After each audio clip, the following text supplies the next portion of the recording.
এবার তোমাদের আমি শতকরা অঙ্ক করাবো। 95 পৃষ্ঠা তোমরা বের করো। 95 পৃষ্ঠা 2 নম্বর। বোর্ড ঠিক আছে তো রিজভি? জি স্যার। তোমরা অঙ্কটা একটু পড়ো। দেখো, কোন বিদ্যালয়ে পঞ্চম শ্রেণীর মোট 30 জন শিক্ষার্থীর মধ্যে 12 জন ছাত্রী। কয়জন শিক্ষার্থীর মধ্যে? 30 জন। তোমাদের এই ঘরে মোটামুটি ধরো 30 জন শিক্ষার্থী আছে, তার মধ্যে কতজন ছাত্রী? 12 জন।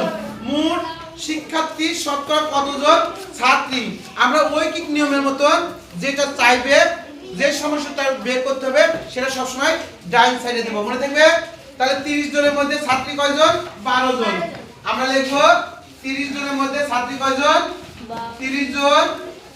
শিক্ষার্থীর মধ্যে ছাত্রী কয়জন বলো? 12 জন। 30 জন শিক্ষার্থীর মধ্যে ছাত্রী কয়জন তাহলে বলো? 12 জন। 12 জন। ছাত্রী হলো 12 জন। আমরা কি বের করব? ছাত্রী কয়জন, তাই না? 12 জন। কে বুঝতে পারো না এতটুকু আমাকে তাই বলো। 30 জন শিক্ষার্থী মানে তোমাদের ঘরে আছে 30 জন মোটামুটি। তার মধ্যে তাহলে তোমরা বলো তো 30 জনের মধ্যে যদি 12 জন ছাত্রী হয়, তাহলে ছাত্র কয়জন হিসাবে? 18 জন না?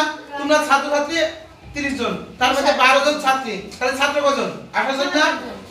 এটা আমাদের শতকরা বের করা লাগবে। তাহলে 30 জনের মধ্যে যদি 12 জন হয়, তাহলে একজন যদি শিক্ষার্থী হয়, তার মধ্যে ছাত্রী কম হবে না বেশি হবে বলো তো? কম হবে। কম হলে সব সময় তোমরা ভাগ করবে, ঠিক আছে? এবার আমরা শতকরা বের করব। কি বের করব? শতকরা। অতএব 100 জন শিক্ষার্থীর মধ্যে ছাত্রী, দেখো 100 বিয়োগ 12 গুণ 100 ভাগ 30। এবার কাটাকাটি করো তোমরা। কত দিয়ে কাটবে? 5 দিয়ে কাটো। আর 6 দিয়ে কাটো। 6 দুগুণ 12, 5 6 30, 5 20 100, তাহলে 20 দুগুণ 40। এই শতকরা 40% ছাত্রী। কে বুঝতে পারবে আমাকে বলো? কয় পার্সেন্ট ছাত্রী হলো? ছাত্রী কয়জন বলো? ছাত্রী 40%।